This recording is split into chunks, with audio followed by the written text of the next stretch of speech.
finance fraud in the United States in 2026 is best understood as a symptom of structural weakness in a system that enables both legal activity and opaque influence, rather than a series of isolated scandals. The Federal Election Commission, the FEC, and the federal body tasked with enforcing campaign finance laws under the Federal Elections Campaign Act of FECA has been gridlocked and as of late 2025 lacked the quorum necessary to carry out the enforcement actions, meaning it cannot investigate the complaints and the issues, fines, or resolve disclosure disputes raising concerns over the clear violations that may go unchecked. This regulatory paralysis compounds the effects of the Supreme Court ruling like Citizens United versus FEC, which has often opened the door in unlimited independent spending by corporations and wealthy individuals through the super PACs and other outside groups, dramatically increasing the volume of political spending and creating vast pools of dark money that is difficult for the public to trace. While dark money in of itself is technically fraudulent, it complies with the disclosure rules. The practical result has been nearly $2 billion in untraceable spending in recent election cycles, with the super PACs and the undisclosed groups funneling large sums of federal races, often dwarfing small donor contributions and making the influence of wealthy interests more prominent. This surge in opaque spending has triggered legal challenges and legislative efforts to tighten the transparency rules, including the proposals requiring outside groups to report the major donors and to push to overturn Citizens United through constitutional amendment, reflecting the widespread concerns about the hidden influence. Yet enforcement remains weak. The FEC rarely acts on complaints or coordination between the campaigns and the independent spenders on groups failing to disclose the donors, and the persistent deadlocks among the commissions, which mean many complaints never lead to the meaningful actions.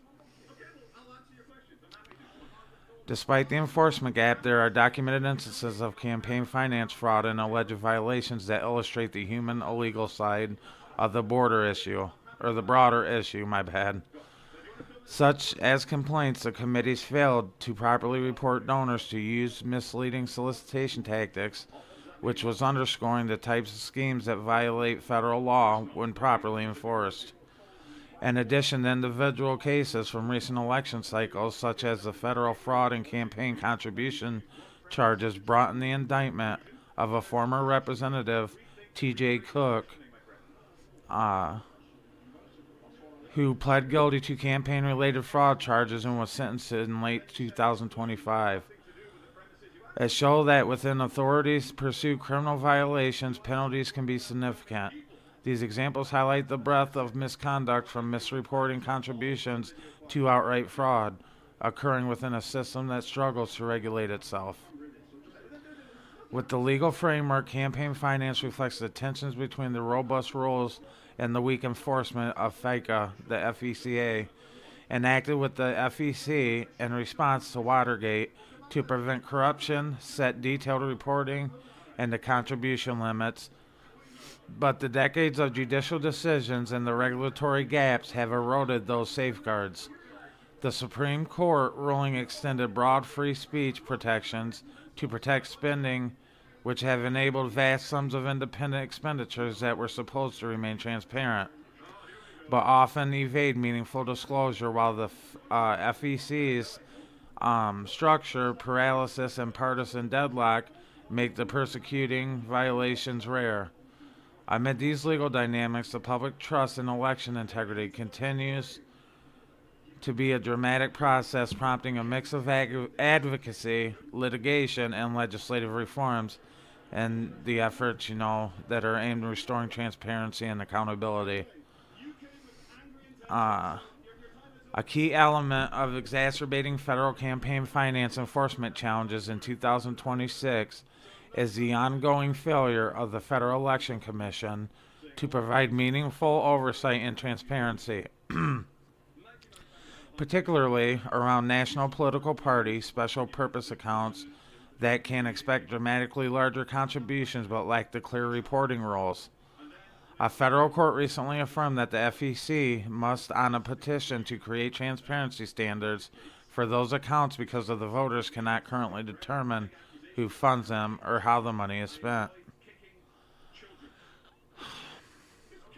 Despite the FEC's statutory mission to protect the integrity of the federal campaign finance process by providing transparency and fairly enforcing the laws that are governing the House, Senate, and presidential campaigns, the agency's enforcement tools remain limited, with civil enforcement actions handled confidentially through matters under the review and disclosures often delayed until the cases are closed.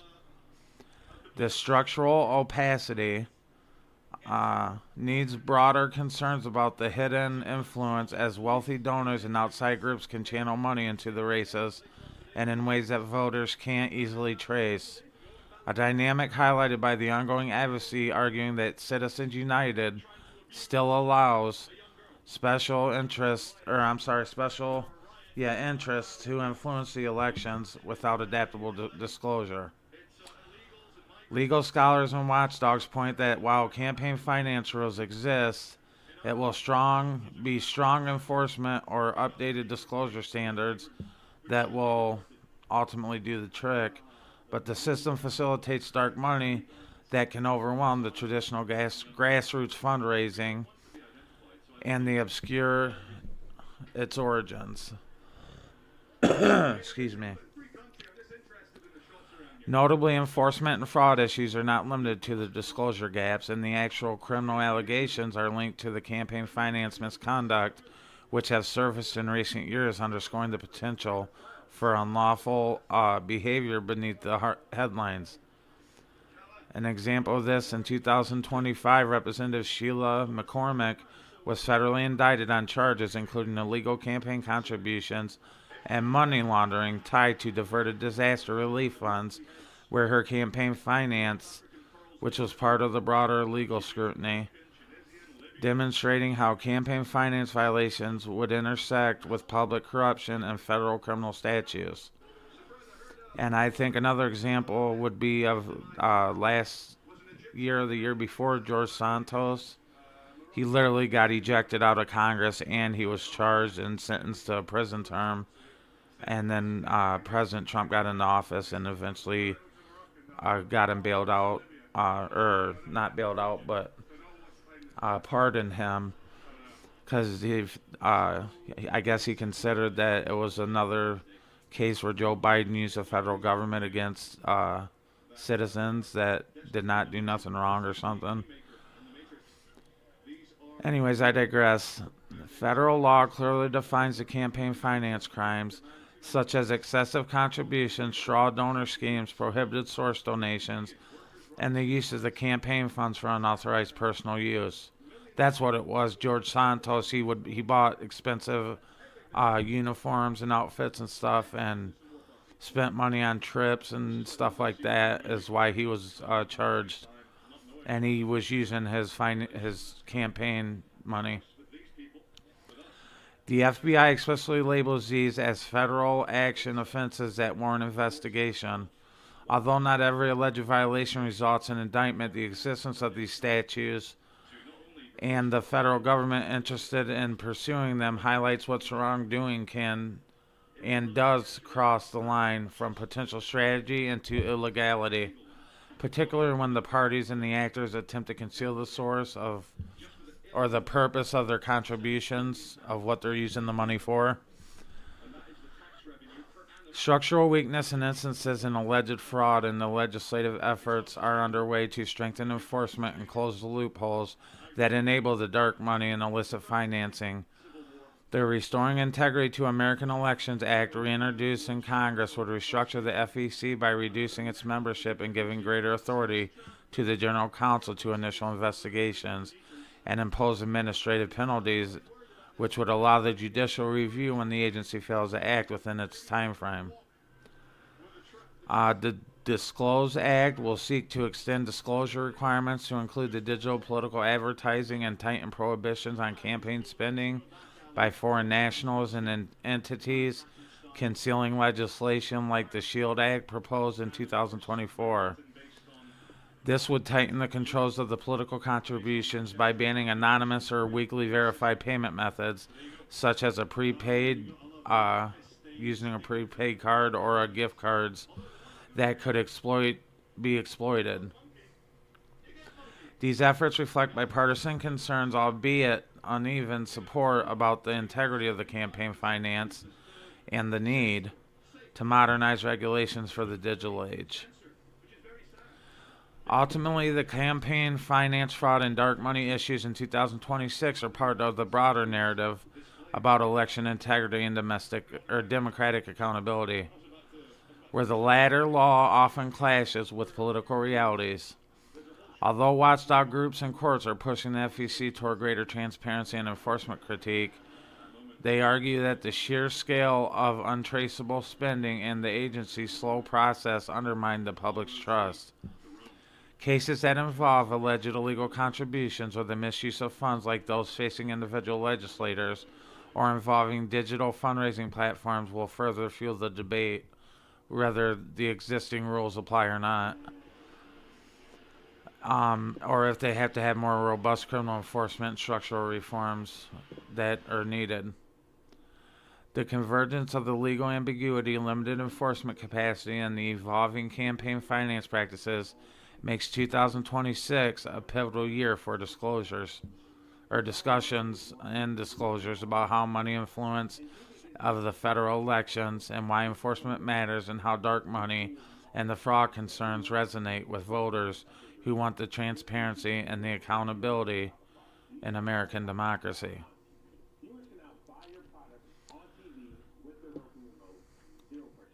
All right.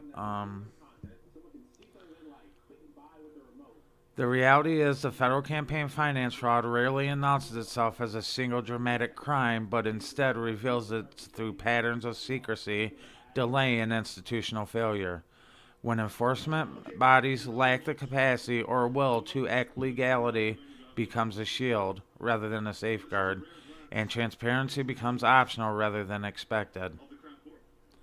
Dark money does not need to be illegal or to distort democratic outcomes, because its power lies in the anonymity and the scale rather than direct criminality.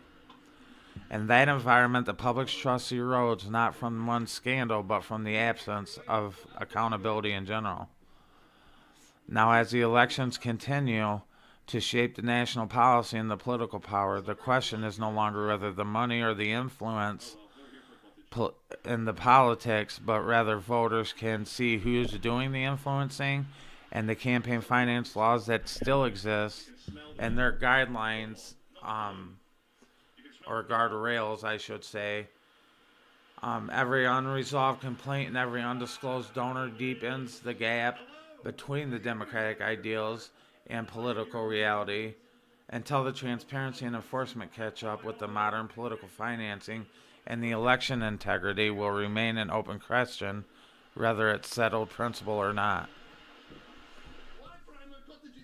I want to thank you once again for watching the Unfiltered Political Lens Podcast, and if this breakdown gave you new perspective or raised questions, leave me a comment and let me know what you think. The discussion matters. If you want more deep dives into power, money, and accountability, make sure to like, share, and subscribe so you don't miss the coming of the next episodes. Until then, stay informed and stay skeptical, and keep looking past the headlines. And I am going to be doing the same. And there's we all know the different types of fraud. If there's a certain fraud you want me to look into, please comment and let me know, and I will get into it and bring it to you guys. Whatever you guys want, just let me know, and we'll go from there. But thanks again for watching, and until next time, peace. Hello, and thank you again for watching this monologue. The next couple of weeks, we're going to be focusing in more on different types of the fraud that goes on and the problems that come with it. So I just want you to be aware of that, and that I hope you enjoy. So let's go.